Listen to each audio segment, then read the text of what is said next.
Señor les bendiga en esta tarde, en esta fresca tarde. Acá adelante se siente un poquito más el calor porque no pega el aire, pero está más fresco que regularmente otros días. Damos gracias a Dios por su misericordia y su bondad.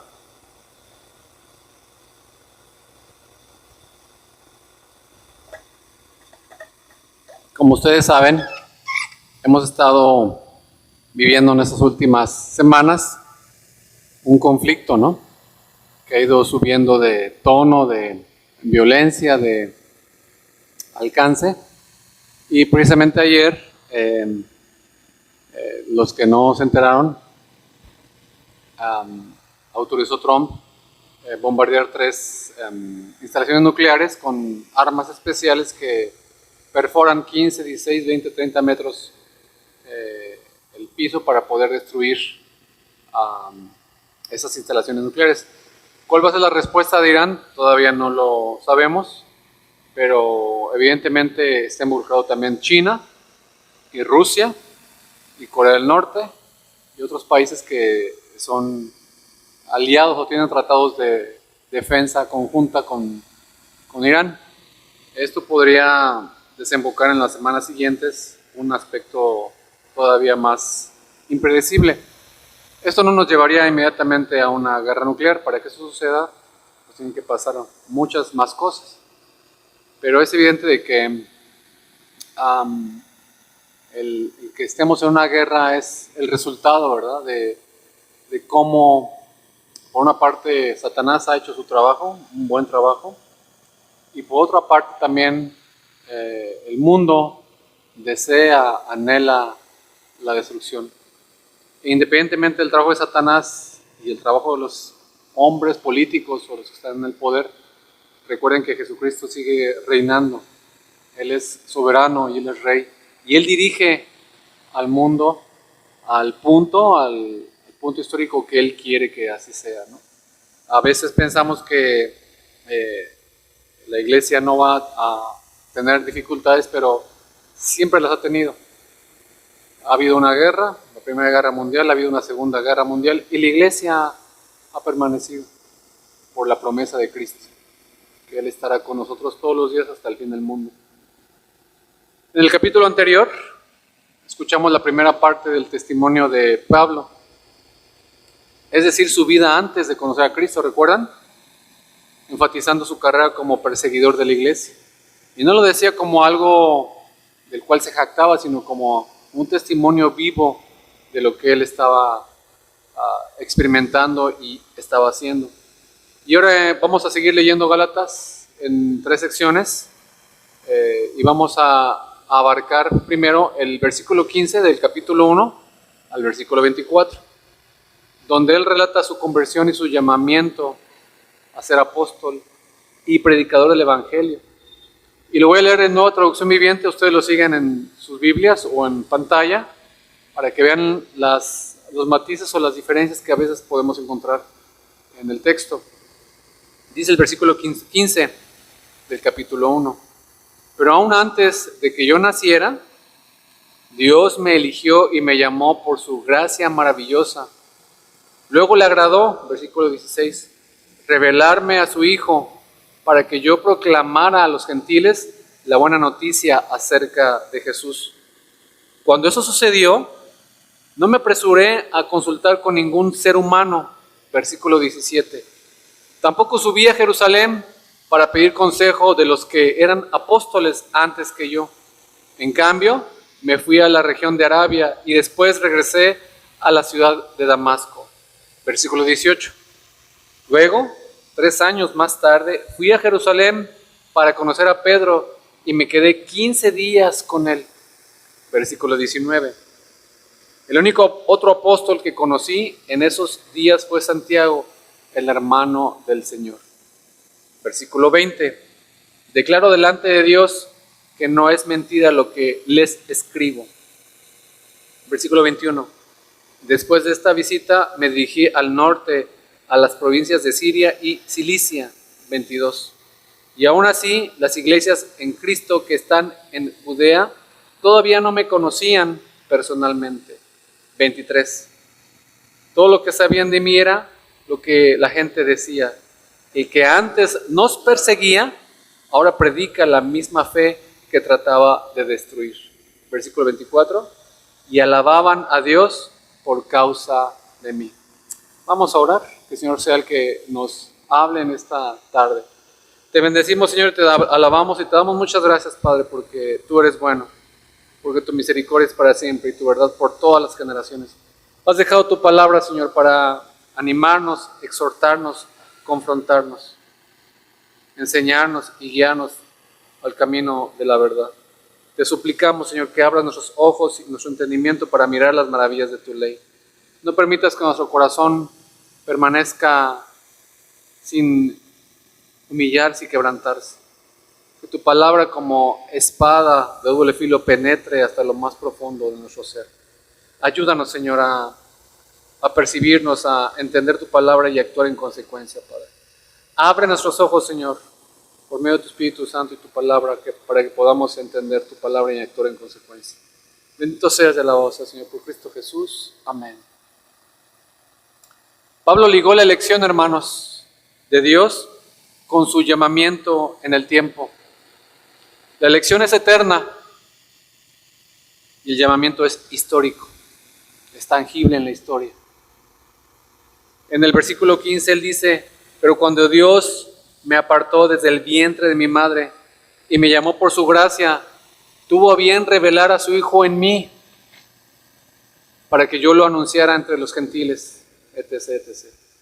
Aquí menciona que Dios lo había apartado desde el vientre de su madre, pero en Efesios él va más atrás y dice en Efesios 1:4: según nos escogió en él antes de la fundación del mundo, para que fuésemos santos y sin mancha delante de él. Así que Pablo, hermanos, reconoció que había sido elegido por Dios desde su concepción y aún antes de la fundación del mundo. Y esa elección se hizo evidente en la historia. Cuando Dios lo llamó, y aquí tenemos que observar que es igual para cualquier cristiano como tú y como yo. ¿Cómo sabemos que somos elegidos por Dios? La única forma de saber es creer en Jesucristo. Es responder al llamado de Dios al creer en Jesucristo.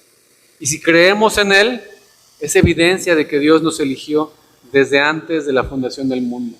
Porque permanecemos en Él, porque insistimos en buscarle, porque aun a pesar de lo que somos y nuestro pecado, el Espíritu Santo sigue redarguyéndonos, sigue disciplinándonos, sigue guiándonos, sigue restaurándonos, sigue afianzándonos. Ese es un resultado de que somos elegidos de Dios, somos escogidos por Él. No es nuestras obras, no son nuestras acciones, es el fruto del Espíritu Santo en nuestras vidas constantemente, todos los días. No somos cristianos los domingos nada más, somos cristianos todos los días, 24/7. Y esta es una obra del Espíritu Santo. Y ese llamamiento es de acuerdo a la gracia, porque dice aquí: me llamó por su gracia. La elección es por gracia, el llamamiento es por gracia. ¿Y qué es gracia? La gracia es el favor de Dios hacia los pecadores. Muchas veces se dice que la gracia es el favor inmerecido de Dios, pero es más completo decir que la gracia es el favor de Dios hacia los pecadores. Porque si pensamos en Adán y Eva, por ejemplo, ellos no merecían el favor de Dios. Pero la idea de la gracia no entró hasta que pecaron en el huerto del Edén. Y en Efesios 2, Pablo enfatiza que la gracia de Dios que no nos trae la salvación es para que los que están muertos en sus delitos y pecados. La gracia es para aquellos que están muertos en delitos y pecados. Así que Pablo reconoció que su llamado fue por gracia, por el favor hacia un pecador. Y aún en el momento de revelarse a Pablo, fue cuestión de la voluntad de Dios. Si Dios te muestra tu pecado, si Dios te muestra tu proceder, si Dios te muestra en que has estado mal, es una obra de Dios en tu vida. Porque dice: tuvo a bien revelar a su Hijo en mí. Y cuando lo llamó en el camino a Damasco, el llamado de Dios para Pablo no fue solo para que creyera en Cristo, sino también para que lo predicara entre las naciones. Jesucristo no te llamó nada más para ser salvo. Te llamó para que ahí donde tú estás, ahí donde tú te mueves, ahí donde tú trabajas, vives, ahí donde estás con gente que no conoce a Cristo, tú seas un embajador, tú seas un emisario, tú prediques el evangelio a la gente que te rodea. Si solo te conformas con ser salvo, examina tu cristianismo, examina tu vida. Versículo 16, revelar a su Hijo en mí para que yo le anunciara entre los gentiles. Lo mismo encontramos en Hechos capítulo 9. Pero el Señor le dijo, ve porque Él me es instrumento escogido para llevar mi nombre en presencia de los gentiles, de los reyes y de los hijos de Israel. En el resto de este capítulo, Pablo enfatizó que poco contacto tuvo con los otros apóstoles inmediatamente después de su llamado. En el versículo 16 dijo que no consultó, al contrario, que no consultó inmediatamente con nadie. Versículo 17, no subió a Jerusalén para ver a los otros apóstoles, al contrario, fue a Arabia, probablemente al reino nabateo, que colindaba con Judea y Galilea, en el este y sureste de esta región. Y luego regresó a Damasco, donde había sido convertido. Versículo 17. Luego, cuando por fin subió a Jerusalén, fue después de 3 años y solamente durante 2 semanas. Versículo 18. Y durante esos 15 días, él vio solamente a Pedro y a Jacobo. Versículo 19. Y tan importante fue esa aseveración de Pablo que él hizo un juramento solemne. Versículo 20. En lo que os escribo, os aseguro delante de Dios que no miento. Y luego relata, hermanos, que él fue a las regiones de Siria y Cilicia. Fue a su tierra natal, porque Tarso se ubicaba en Cilicia. Versículo 21. Lo conocían tan poco en Judea que ni siquiera lo reconocían en persona. Versículo 22. Pero todavía no era conocido en persona en las iglesias de Judea que eran en Cristo. Pero ellos escuchaban de él, oían decir, el que en otro tiempo nos perseguía, ahora predica la fe que en un tiempo quería destruir.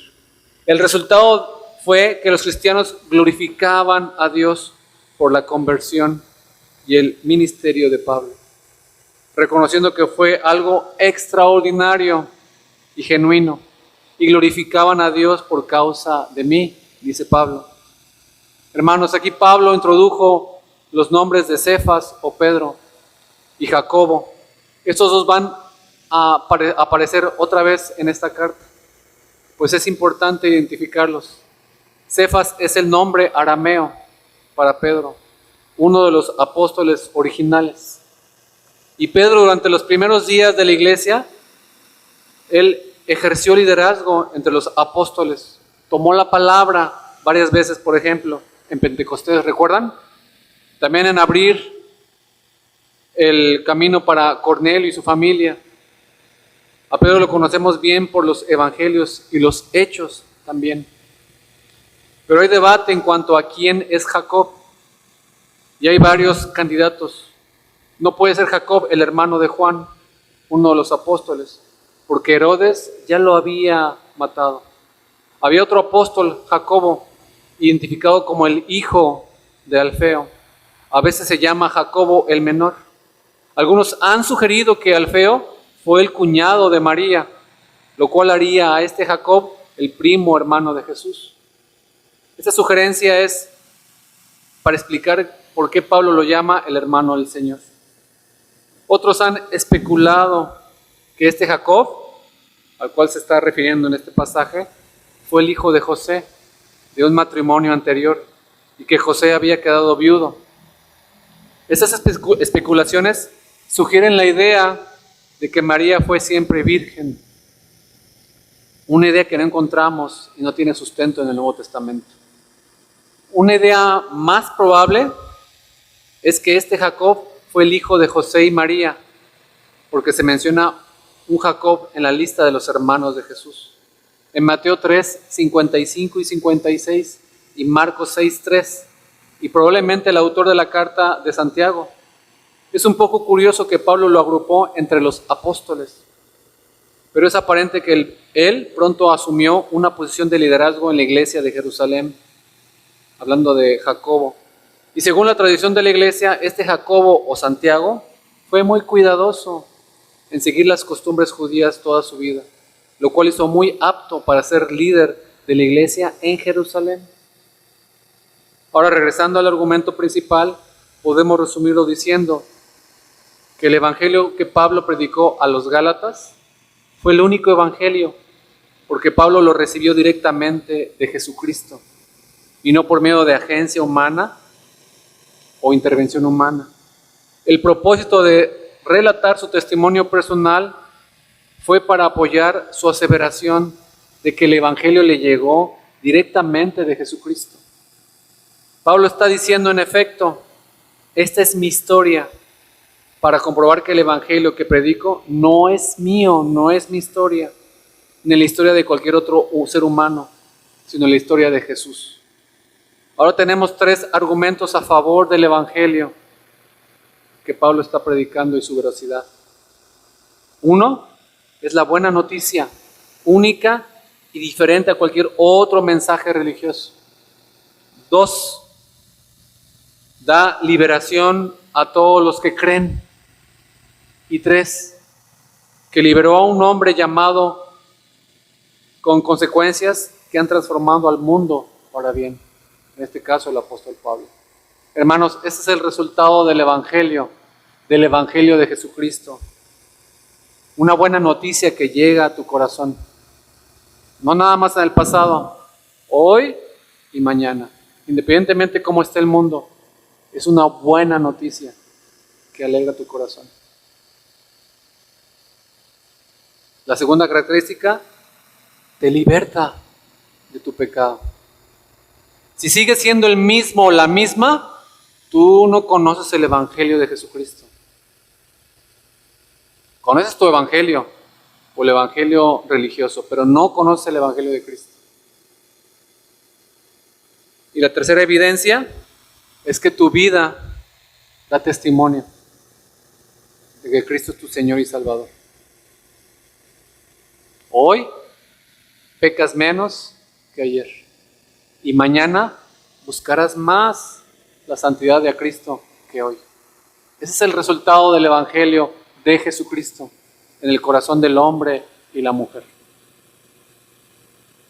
La segunda sección tiene que ver con Gálatas 2, versículo del 1 al 10.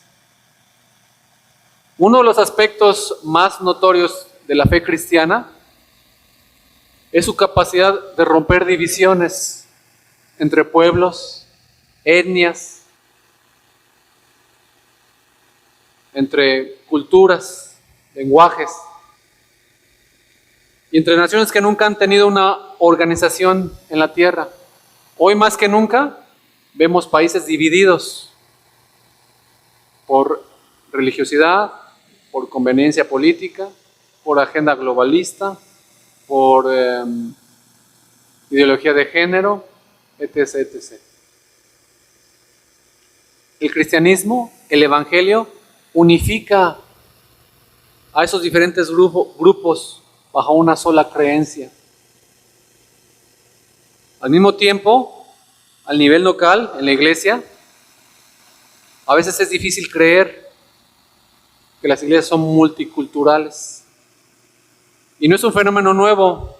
De hecho, la iglesia primitiva tuvo una situación muy difícil. Y graben esta idea en su cabeza porque la vamos a usar más adelante. La inclusión de los judíos y los no judíos en la misma iglesia local. ¿Se pueden imaginar eso? Judíos y no judíos bajo el mismo techo. Eso es impensable. En la semana compartí al grupo de la iglesia una serie de reflexiones en lo que piensan los judíos actuales acerca de Cristo y el cristianismo. No sé si lo vieron. Y la idea de los judíos, es rechazan a Cristo y rechazan a los cristianos. Al grado de matarlos, al grado de destruirlos. Pero imagínense esta idea en la iglesia primitiva. Judíos y no judíos bajo el mismo techo. Es algo impensable, ¿eh? Es un milagro.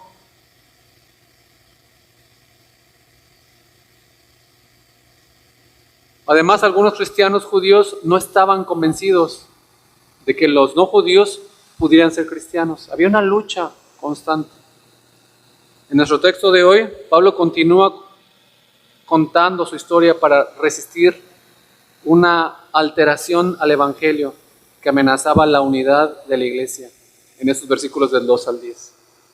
Ustedes y yo somos ejemplo de esta unidad, educados de forma diferente, con gustos diferentes, con música diferente. Es muy característico para mí darme cuenta que lo que se mueve en esta región es las canciones locales de los grupos locales.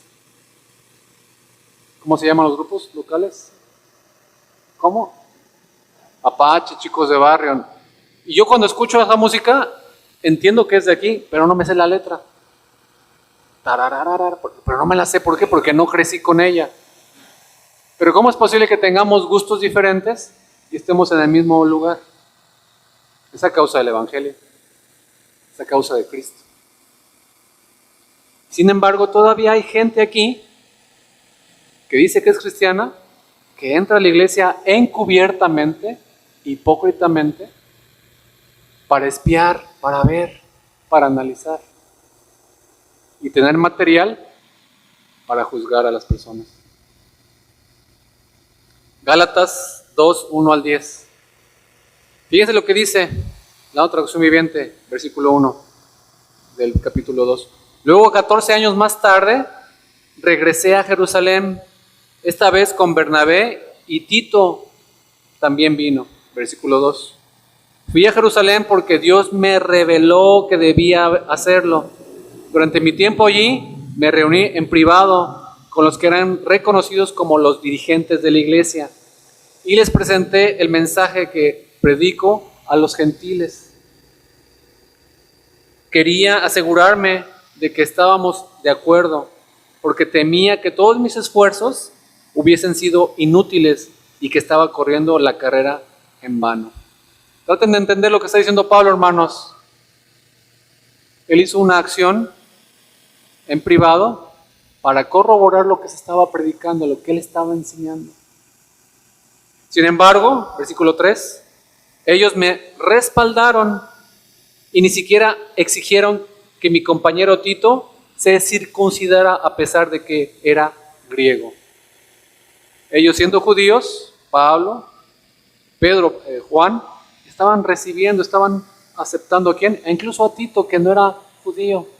Esto en el pensamiento judío es algo que no se puede comprender, a menos que no sea a través del foco de los lentes del evangelio. Versículo 4, incluso esa cuestión surgió solo a causa de unos supuestos creyentes, en realidad falsos, que se habían infiltrado entre nosotros, se metieron en secreto a la iglesia para espiarnos y privarnos de la libertad que tenemos en Cristo Jesús, pues querían esclavizarnos y obligarnos a seguir reglamentos judíos. ¿Les suena esto? Como decía el hermano Moya la semana pasada, no tomes, no manejes, no hagas. Más preocupados por lo que se hace que por lo que eres en Cristo. Eso se llama religiosidad, eso se llama hipocresía. Eso no es el evangelio de Cristo. 5. Pero no nos doblegamos ante ellos ni por un solo instante. Queríamos preservar la verdad del mensaje del evangelio para ustedes. Tenemos dos opciones, hermanos, como miembros de la iglesia y como líderes de la iglesia. O no les decimos nada y no nos metemos en conflictos para que ustedes estén a gustos, entre comillas, no se sientan molestados en su persona a través de lo que predicamos o estamos enseñando, pero eso implica diluir el evangelio, o nos apegamos a que el evangelio incluso a nosotros nos discipline, aun a pesar de que ustedes y yo no estemos de acuerdo. 6. Los líderes de la iglesia no tenían nada que agregar a lo que yo predicaba. Dicho sea de paso, su fama de grandes líderes a mí no me afectó para nada, porque Dios no tiene favoritos. Si tú te sientes un favorito del Señor, estás en el hoyo, 7. Al contrario, ellos comprendieron que Dios me había dado la responsabilidad de predicar el evangelio a los gentiles, tal como le había dado a Pedro la responsabilidad de predicar a los judíos. Versículo 8. Pues el mismo Dios que actúa por medio de Pedro, apóstol a los judíos, también actúa por medio de mí, apóstol a los gentiles. Versículo 9.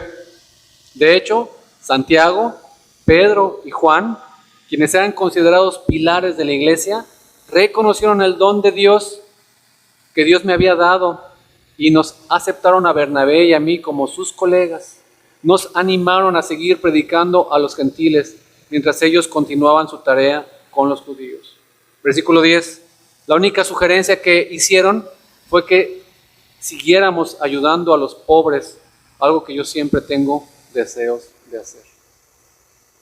El patrón, hermanos, para decidir qué hombre puede servir en la iglesia es el reconocimiento de todos los líderes principalmente y posteriormente de la iglesia.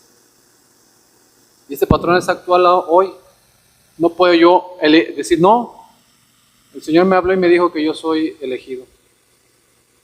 Y esta idea, cuando es contrastada con el consistorio, es evidenciada.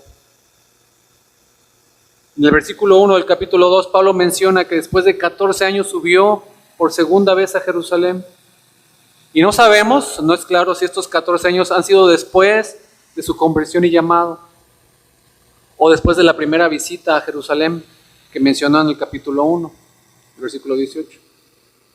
Cuando dice, entonces 3 años después subí a Jerusalén para conocer a Pedro y estuve con él 15 días. Cuando subió a Jerusalén por segunda vez, llevó consigo a su compañero original en misiones, Bernabé. Y podemos encontrar en Hechos capítulo 13 el primer envío de Pablo y Bernabé para un viaje misionero. También llevó consigo a Tito, quien era griego, no estaba circuncidado, no era judío.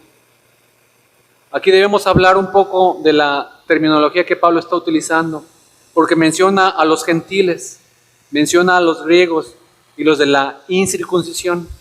Estas frases se refieren al mismo grupo, es decir, no judíos.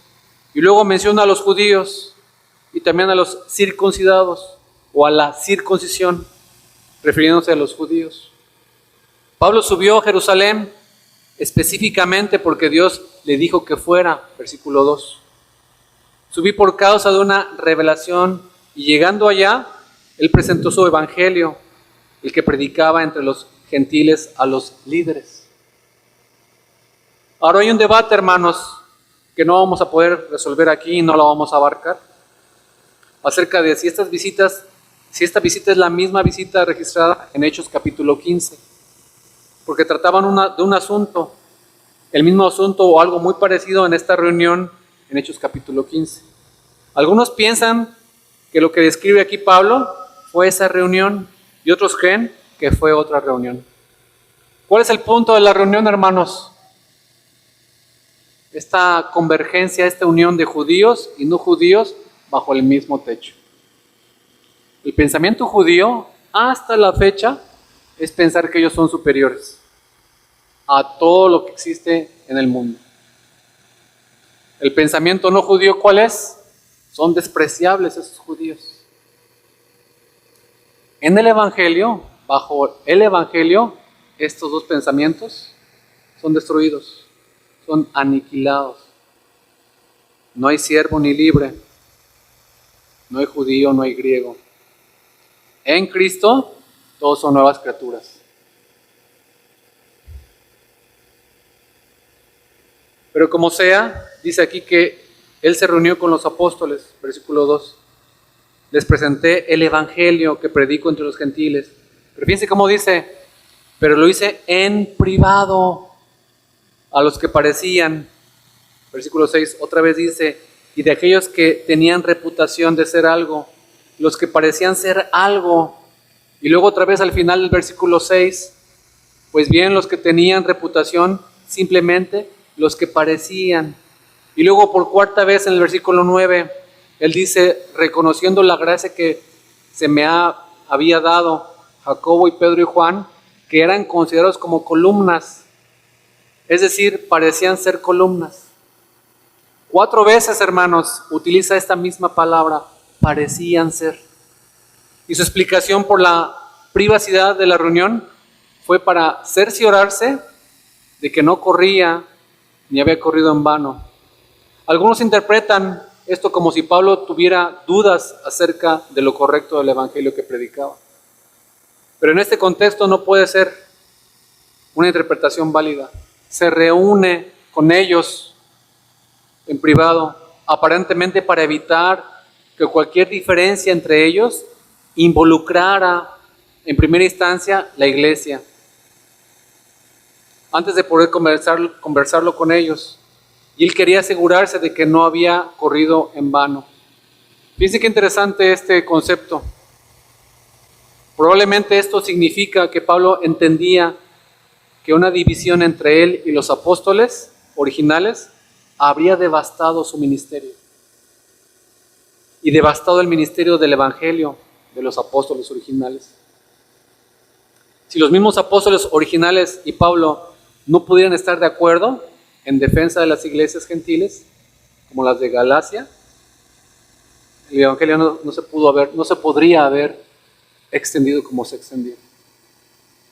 Somos muy dados a que nuestras diferencias no las tratemos en corto y en privado. Somos muy dados a guardarnos. Sí, tengo muchas diferencias con este hermano. ¿Y desde cuándo? Pues hace como 15 años. Y no lo puedo perdonar. Eso es hipocresía. Pablo tuvo que hablar en privado con los hermanos con tal de preservar el crecimiento del evangelio. Por gracia de Dios, lo que Pablo predicó es lo mismo que Pedro y Juan y Santiago estaban predicando. Y si no fuese así, se ponían de acuerdo por causa de Cristo, por causa del evangelio. Es triste que nosotros en la iglesia tengamos divisiones, no por causa del evangelio, sino por cómo me viste, cómo te vistes, cómo hueles, qué es lo que dijiste, o qué es lo que hablas, o qué es lo que enseñas. Todo el tiempo estamos en esa disyuntiva. No es por causa de Cristo, y su evangelio es por causa personal, vana, mundana. Te lo voy a repetir, hermanos, no es que anhele la guerra mundial, pero una guerra atómica revelaría lo que hay en tu corazón acerca de Cristo. Todo lo que conoces quedaría devastado, destruido. Y solo tendrías 2 opciones, o Cristo o nada.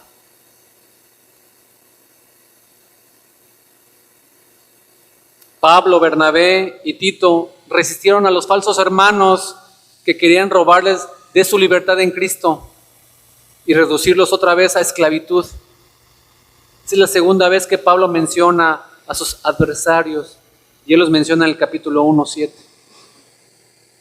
Habla de ellos como los que perturbaban las iglesias, y aquí los llama falsos maestros. Y vamos a aprender mucho más acerca de esos falsos hermanos y lo que estaban haciendo y diciendo, pero por ahora podemos intuir que ellos querían atar, restringir a los cristianos no judíos de alguna forma. Eso pasa mucho con la gente que tiene mucho más años en la iglesia. Siempre que llega un hermano o una hermana nueva, los más viejos quieren, no, tienes que hacerte así, porque así lo aprendimos, porque así lo enseñamos, porque así es. Y cuando lo buscas en la palabra de Dios, tú no tienes sustento. no tiene razón de ser. A veces los cristianos más viejos quieren hacer imagen y semejanza a los cristianos más nuevos. Y no se trata de eso. Se trata que el cristiano más viejo o más maduro o más antiguo, como el cristiano más nuevo y más inexperto, sea hecho a imagen y semejanza de Cristo. Y nos da una pista de lo que querían hacer, aunque no lo ha dicho explícitamente todavía, hablando de esos falsos maestros. Porque dice, pero ni aun Tito, que estaba conmigo, fue obligado a circuncidarse, aunque era griego. ¿Qué estaban buscando de manera indirecta esos líderes acerca de Tito, hermanos? ¿Qué estaban buscando? Que se circuncidara, que se hiciera judío antes que cristiano. Entonces podemos intuir que los falsos hermanos estaban presionando a los gentiles para que se circuncidaran, cosa que vamos a confirmar más adelante. La iglesia presbiteriana se caracteriza de una cosa, entre tantas cosas, la libertad de conciencia. Si tú no tomas, lo haces para el Señor. Pero no puedes imponer esta regla a los demás. No estoy hablando de pecado, de emborracharse. Estoy hablando de cosas que a veces para mí no son correctas, pero para ti sí, y estamos en conflicto. El resultado más importante de esta reunión con los líderes en Jerusalén fue que completamente afirmaron el mensaje y el ministerio de Pablo. En el versículo 6, los que tenían reputación, los que parecían nada, me enseñaron, nada me agregaron, nada me cambiaron. No quiere decir que no haya aprendido nada de ellos, pero en cuanto a lo que es el Evangelio, nada cambiaron, nada modificaron. Aquí tenemos un complemento de lo que encontramos en el capítulo 1. Del capítulo 1, él enfatizó la independencia de su llamado y de su recepción del Evangelio. No dependía de los apóstoles en Jerusalén, ni de ningún otro ser humano, sino directamente de Jesucristo. Y esto aplica, hermanos, exclusivamente para los apóstoles.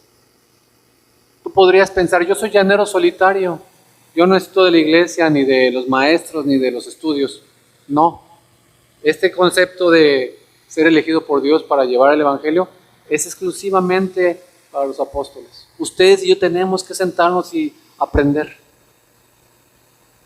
estudiar. ¿Para qué? Para que cuando se presente la dificultad, la tribulación, lo que te sustenta es la palabra de Dios. No tus emociones, no tus sentimientos, no tu salud, no tu supervivencia. Todo lo que aprendes de Cristo a través del estudio de su palabra te capacitará para dar respuesta en el momento adecuado. Pero si desprecias el estudio, desprecias la capacitación, cuando se presente la dificultad, la adversidad, la tribulación, ¿quién crees que va a salir adelante? Tú mismo. Y vas a ser derribado, vas a ser quebrantado.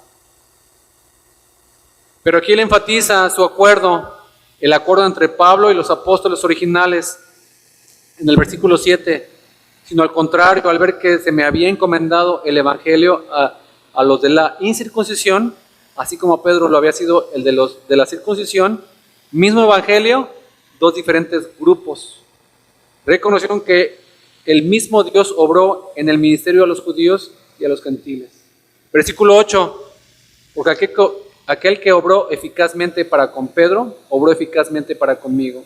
Ellos reconocieron la gracia de Dios en Pablo, en el versículo 9. Y al reconocer la gracia que se me había dado, los tres que parecían pilares, le dieron a Pablo y a Bernabé la diestra de compañerismo. Es una afirmación y un reconocimiento de su trabajo, de su compañerismo en el Evangelio. Establecieron una división de labor.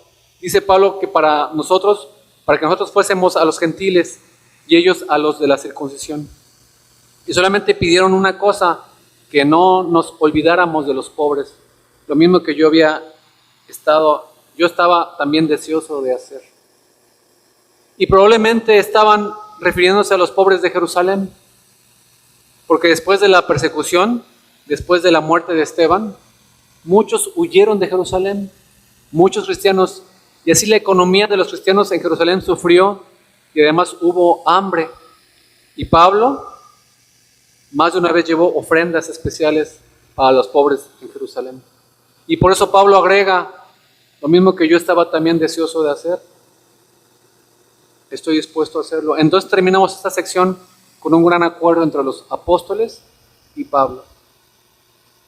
Pero en los siguientes versículos, pronto va a haber una confrontación entre Pablo y Pedro en Antioquía, que es el tema que terminamos esta sección. Posiblemente esta situación de la guerra traiga más personas a la iglesia.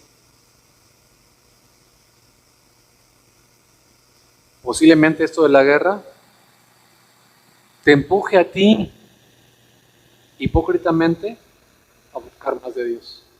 ¿Y por qué digo hipócritamente? Porque si Cristo no mueve tu corazón, la guerra moverá tu corazón temporalmente. No vengas a Cristo por la guerra o no guerra.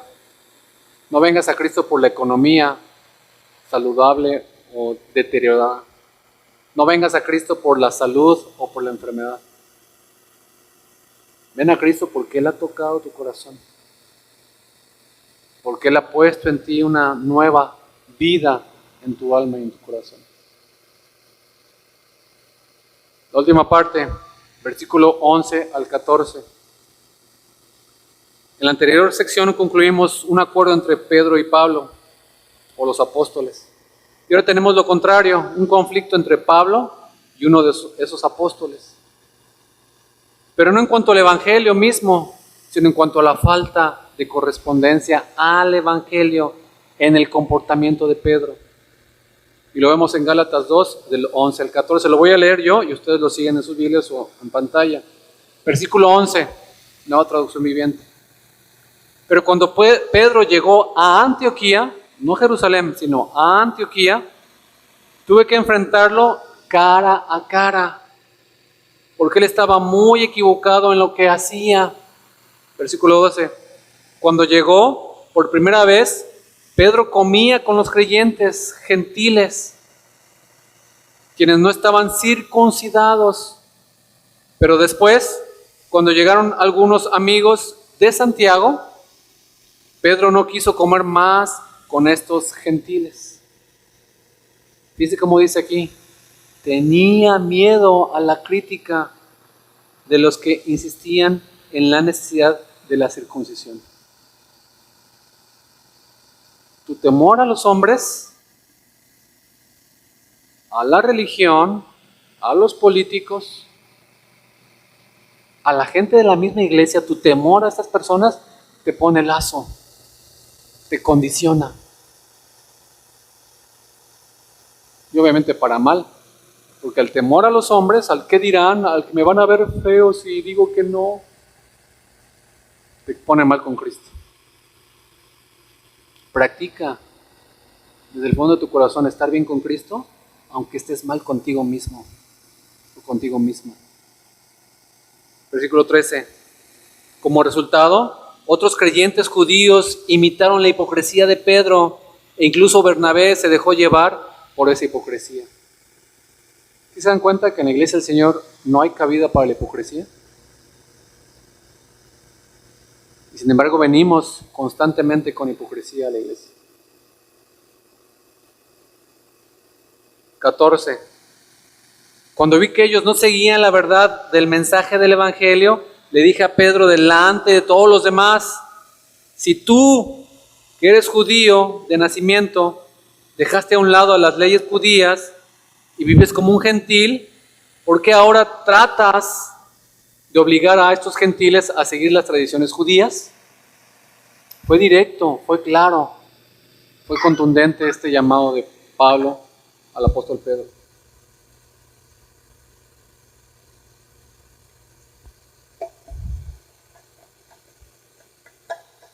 Atrevidamente, hermanos, Pablo confrontó a Pedro públicamente en su cara, porque dice, era de condenar. La iglesia de Antioquía tenía un éxito en unir dos grupos de cristianos, los judíos y los gentiles, en un solo cuerpo. Ya había trabajado Pablo para que en un solo edificio, en una sola unión, judíos y no judíos estuvieran ¿qué? Unidos, en armonía.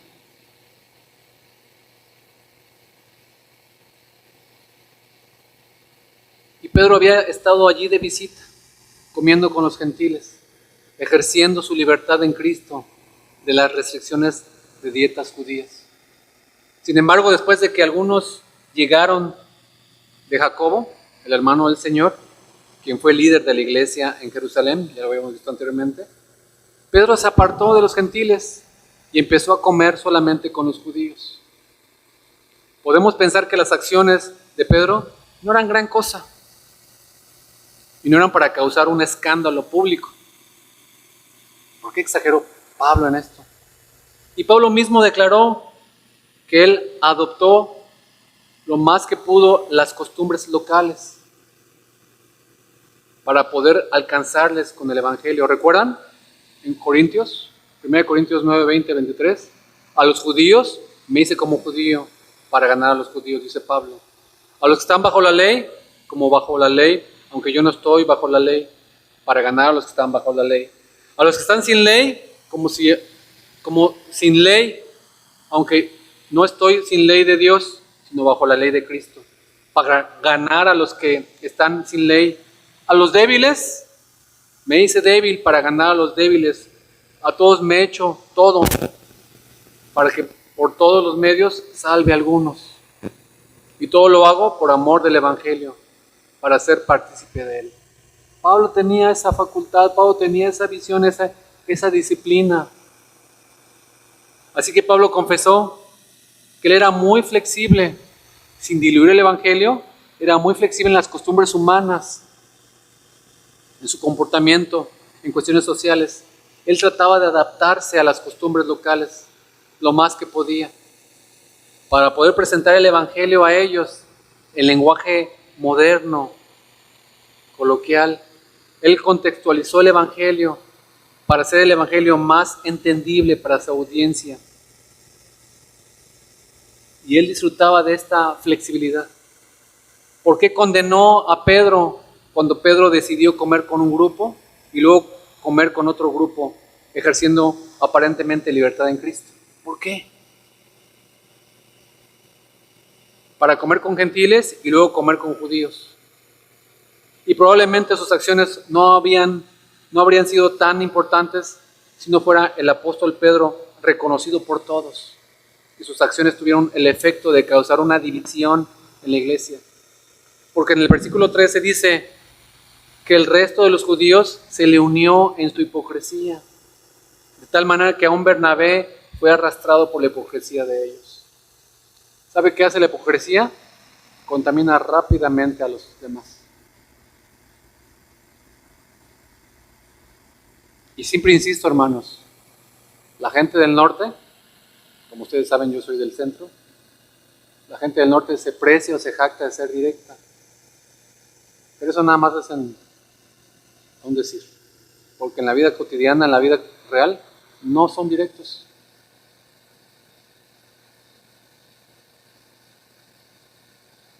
Esa iglesia que había estado disfrutando de tanta armonía entre cristianos judíos y cristianos gentiles, ya estaba dividida por el ejemplo de Pedro.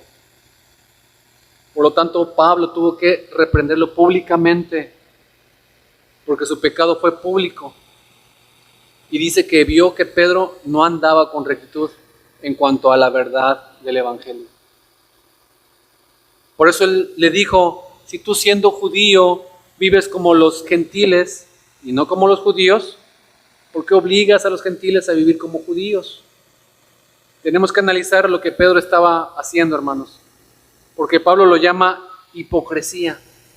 Y esto indica de que todavía hay un acuerdo en cuanto a lo que es el Evangelio. No fue una cuestión de lo que es el Evangelio, Fue una cuestión de vivir de acuerdo al Evangelio. Tú estás llamado, hombre y mujer, yo estoy llamado a vivir en acuerdo al Evangelio. Aunque sea poquito, aunque sea deficiente, aunque sea limitado. Estamos llamados a practicar, a crecer en el Evangelio. Pero la hipocresía que hay en nuestros corazones nos va siempre a arrastrar en sentido contrario. No estás llamado a pelear con el hipócrita que tienes al lado o que tienes enfrente. Estás llamado a pelear y a hacer guerra contra el hipócrita que hay en tu corazón.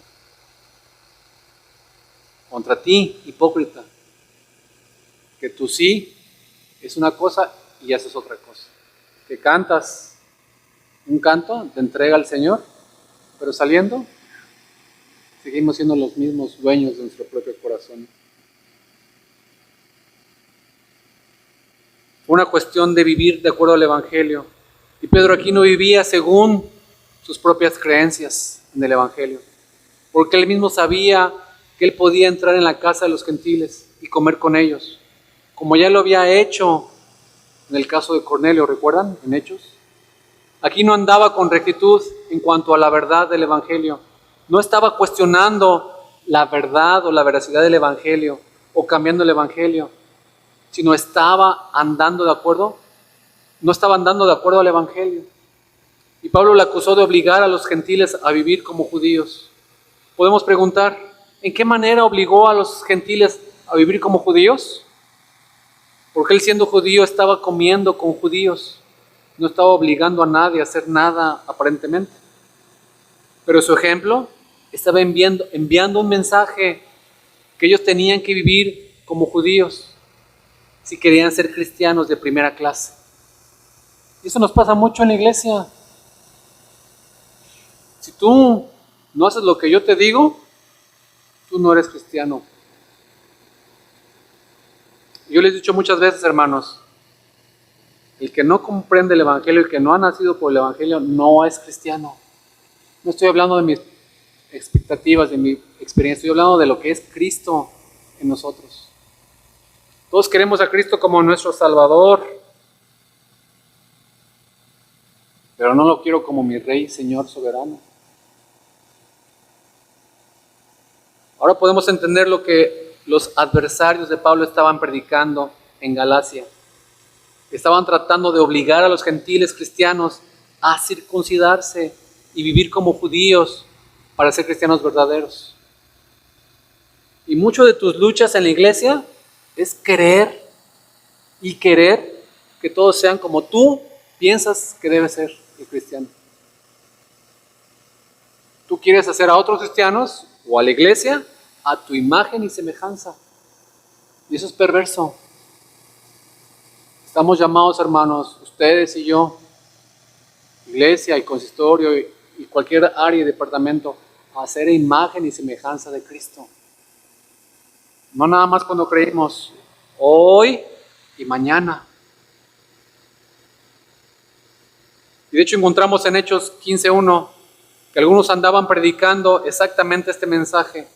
Y dice, y algunos descendieron de Judea y enseñaban a los hermanos, si no os circuncidan conforme al rito de Moisés, no podréis ser salvos. Empezaron predicando este mensaje en Antioquía y parece que este mismo mensaje había llegado a Galacia. En Hechos 15, en el debate que se registra allá, la iglesia rechazó contundentemente esta desviación y afirmó que la fe en Cristo es el único camino para llegar a Dios, por tanto para el judío como para el gentil. En Efesios 2:11 al 17, Pablo expresó esta verdad muy elocuentemente. Recordar pues que en otro tiempo, vosotros los gentiles, en la carne, llamados incircuncisión, por la tal llamada circuncisión, hecha por manos en la carne, recordar que en este tiempo estabais separados de Cristo, excluidos de la ciudadanía de Israel, extraños a los pactos de la promesa, sin tener esperanza y sin Dios en el mundo. Pero ahora en Cristo Jesús, vosotros que en otro tiempo estabais lejos, habéis sido acercados por la sangre de Cristo, porque Él mismo es nuestra paz, quien de ambos pueblos hizo uno, derribando la pared intermedia de separación, aboliendo en su carne la enemistad, la ley de los mandamientos expresados en ordenanzas, para crear en sí mismo de los dos un nuevo hombre, estableciendo así la paz, y para reconciliar con Dios a los dos en un cuerpo por medio de la cruz, habiendo dado muerte en ella a la enemistad.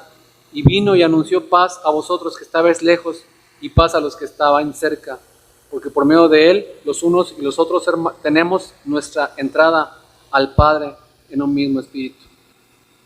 Y es muy claro que al reconciliar a los dos pueblos, asimismo Dios también reconcilió a los dos pueblos, el uno al otro. Probablemente no estamos enfrentándonos a una situación exactamente igual que esta al mismo tiempo, pero muchas veces tenemos varios grupos en nuestras iglesias que son diferentes y a veces les cuesta trabajo llevarse bien. A veces son grupos radicales o grupos étnicos o grupos de diferentes culturas, quizá culturas socioeconómicas, quizá diferentes convicciones políticas o generacionales de los mayores y los menores, o gente con más preparación o gente con menos preparación. Siempre entre seres humanos va a haber esas diferencias de manera natural, hermanos. Pero en la iglesia esos grupos son reconciliados por Cristo para la gloria de Dios. Pueden y deben reconciliarse los unos con los otros por causa del Evangelio. Quizá estamos más conscientes de las divisiones que hay entre nosotros que de la unidad que hay en Cristo Jesús. Pero debemos reconocer que no hay ente, no hay organización como la iglesia cristiana en la tierra, que a nivel mundial tiene una diversidad muy variada, que es tan grande como la diversidad de la humanidad misma. Y para terminar, hermanos, se cuenta la historia de un pastor norteamericano que estaba en la Ciudad de México y un estudiante chino, ateo, hizo uno de los testimonios más notables que se han escuchado acerca de la unidad de los cristianos. Un pastor en Canadá contactó al pastor norteamericano que estaba en la Ciudad de México y le dijo que este estudiante chino y ateo necesitaba hospedaje y ayuda en la Ciudad de México porque estaba buscando una visa para ir a Canadá y era más fácil ir a la Ciudad de México a la embajada de Canadá y buscar la visa ahí. El pastor gringo consiguió hospedaje con otro misionero e invitaron al estudiante chino a comer a su casa. Lo ayudaron en sus movimientos, lo trasladaron en la ciudad y ese estudiante chino preguntó: ¿ustedes conocen a ese pastor de Canadá? Y el pastor gringo le contestó: no. Él me contactó, Él me encontró. No sé cómo, pero Él me encontró. Y Él sabe que yo vivo aquí. Y me pidió que te recibiéramos. Y Él dijo, el estudiante chino, ateo: impresionante. Ni lo conoces y tú me estás ayudando. Y tampoco me conoces a mí. Y él, siendo ateo, dijo: y ustedes me están ayudando. Y como consecuencia él dijo: ustedes los cristianos son como una sola familia. Y luego dijo: cuando yo llego a una ciudad desconocida, yo no conozco a nadie, siempre he aprendido que debo buscar a los cristianos, porque siempre te ayudan. Y el pastor gringo dice: gloria a Dios, porque así es. Y a pesar de toda la tarea que nos queda por realizar, hermanos, en la iglesia y fuera de la iglesia, la verdad es que existe una unidad impresionante en la iglesia cristiana, que es el testimonio fuerte para el mundo por causa de Cristo. Hermanos, hermanas, no estás llamado a hacer la unidad, estás llamado a preservar la unidad del Espíritu Santo. Tu labor y mi labor es preservar esa unidad. Desecha la hipocresía. Desecha tu historia emocional cristiana y apégate a Cristo, apégate al Evangelio, para que cuando venga la dificultad, venga el dolor y el sufrimiento, estés preparado, estés confirmado y establecido y convencido en quién has creído. Desecha la hipocresía, desecha la división y prepara tu corazón para ver al Señor Jesucristo pronto. Oremos. Te bendecimos en esta tarde, Señor, gracias por tu palabra que nos exhorta, no solo a entender y a conocer el Evangelio, sino a predicar el Evangelio, a vivir el Evangelio. Te suplico, Señor, que nos ayudes, que nos des la fuerza, la honestidad y la sabiduría para poder vivir de acuerdo a tu palabra. Rompe en nosotros este corazón duro, este corazón hipócrita, este corazón de doble ánimo. Permítenos, Señor, experimentar constantemente esta vida nueva en Cristo Jesús. Ayúdanos, Señor, y prepara a los corazones aquí presentes para que te amen con todo su corazón, para que se amen menos a ellos mismos y te amemos más a ti, Señor. Que podamos morir día con día más a nosotros mismos y vivir más para ti, Señor. Prepara nuestro corazón y nuestra mente, Padre. Te bendecimos y te honramos por Cristo Jesús. Amén. Que el Señor les bendiga.